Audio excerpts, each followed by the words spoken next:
Rewind to 490 BC, a time of heightened tension between two powerful civilizations, the Persians and the Greeks. This was an era where political ambition and cultural pride were catalysts for conflict.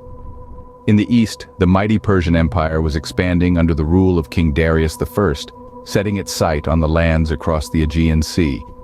Meanwhile, on the western shores of this sea, a different kind of power was emerging. The city-states of Greece, each independent and unique, were beginning to make their mark. In particular, Athens, a fledgling democracy, was carving out its place in the world, demonstrating that power could lie in the hands of the many, not just the few. This ideological difference between the autocratic Persians and democratic Greeks was a brewing storm, ready to break into a tempest. And so the stage was set for a clash of cultures, a battle that would go down in history, the Battle of Marathon. In August 490 BC, a massive Persian fleet sailed towards the Greek city of Marathon.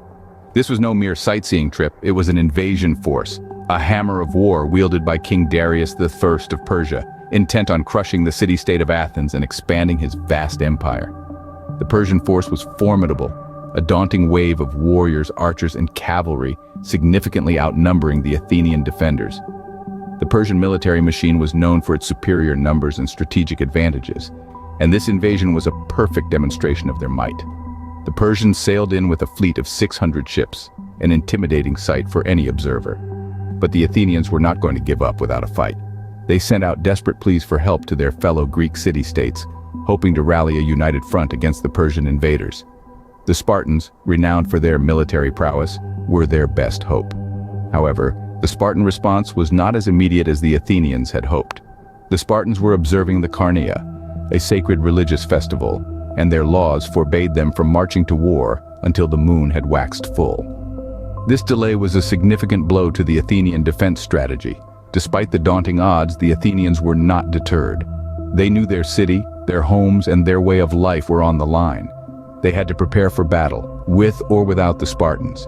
The Athenian force, although smaller, was not to be underestimated. They were fiercely independent, well-trained, and willing to fight to the last man to defend their city.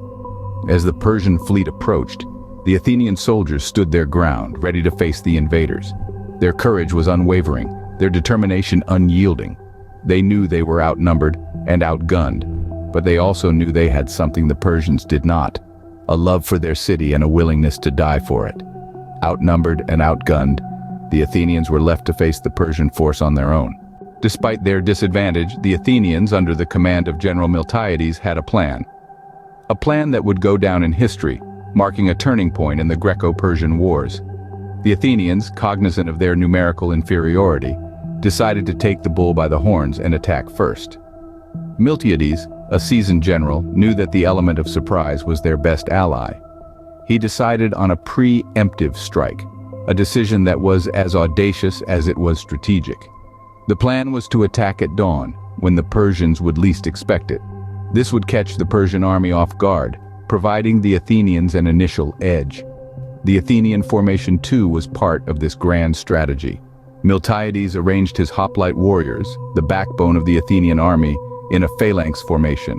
The phalanx, a tight, rectangular formation of soldiers with overlapping shields and long spears, was a formidable force on the battlefield. This formation was designed to break the enemy's line, creating chaos and confusion in their ranks. The hoplites were the linchpin in this strategy. These citizen soldiers, armored with a bronze shield, a spear, and a Corinthian helmet, were the heart of the Athenian army. Trained in the art of war from a young age, they were disciplined, fearless, and ready to lay down their lives for their city-state. Miltiades' plan relied heavily on these hoplites. It was their task to hold the line, to stand firm against the Persian onslaught. They would be the bulwark against the Persian arrows, the shield that would protect Athens from conquest. The Athenian strategy was a blend of audacity, discipline, and tactical brilliance. It was a plan that would test the mettle of every Athenian soldier, a plan that hinged on their courage, their unity, and their unwavering resolve to defend their city at all costs. In a daring move, the Athenians charged at dawn, catching the Persians off guard. As the sun rose over the plains of Marathon, the fate of Athens hung in the balance. The Athenian strategy was set in motion. The battle was about to begin. The Battle of Marathon had begun, and it was a fierce fight from the start. The Athenians and the Persians met on the battlefield, their destinies intertwined in a clash of steel, sweat, and strategy. The Athenians, vastly outnumbered yet unyielding, were positioned on the wings. Their courage was a shining beacon in the face of the imposing Persian force. As the battle raged on, the Athenians on the wings fought with a ferocity that belied their numbers. Their swords cut through the chaos, their shields held firm against the onslaught. The Persians, for all their might and numbers, found themselves pushed back, struggling to gain ground. However, in the heart of the battlefield, the story was different. The Persians, with their superior numbers, were making headway against the Athenian center.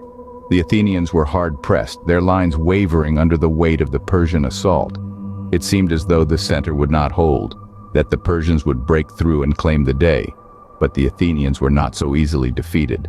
Seeing their comrades in the center faltering, the Athenians on the wings rallied. They converged on the Persian force, their battle cries echoing across the field. They fell upon the Persians like a storm, their swords flashing in the sunlight. The Persians, taken by surprise, were thrown into disarray.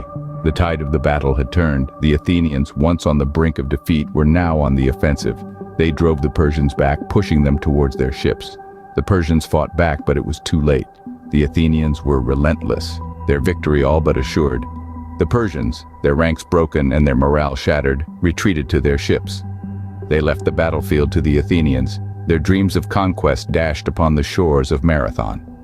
The Persians were driven back to their ships, and the Athenians had won an improbable victory. The Battle of Marathon was over, but its legacy was just beginning. In the wake of the battle, the Athenian soil was drenched in the blood of both victor and vanquished. The Persians, once seen as invincible, had suffered a brutal defeat, leaving 6,400 of their men lifeless on the battlefield. The Athenians, on the other hand, lost a mere 192, a testament to their strategic brilliance and indomitable spirit. The victory at Marathon was more than just a military triumph. It was a beacon of hope for the city of Athens and the whole of Greece. This single battle, fought under the scorching sun, had successfully delayed the Persian invasion, buying precious time for the Greek city-states to fortify themselves against future attacks. The unity forged in the crucible of Marathon would later prove instrumental in the Greeks' resistance against Persian aggression.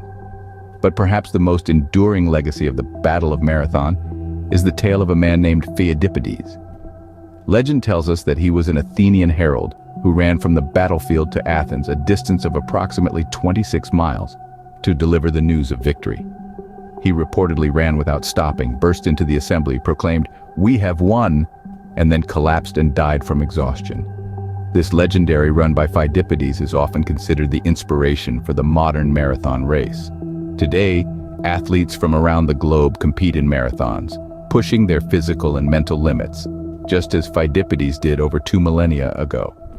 The Battle of Marathon, therefore, is not merely a historical event. It's an enduring symbol of human resilience, strategic brilliance, and the unyielding spirit of freedom.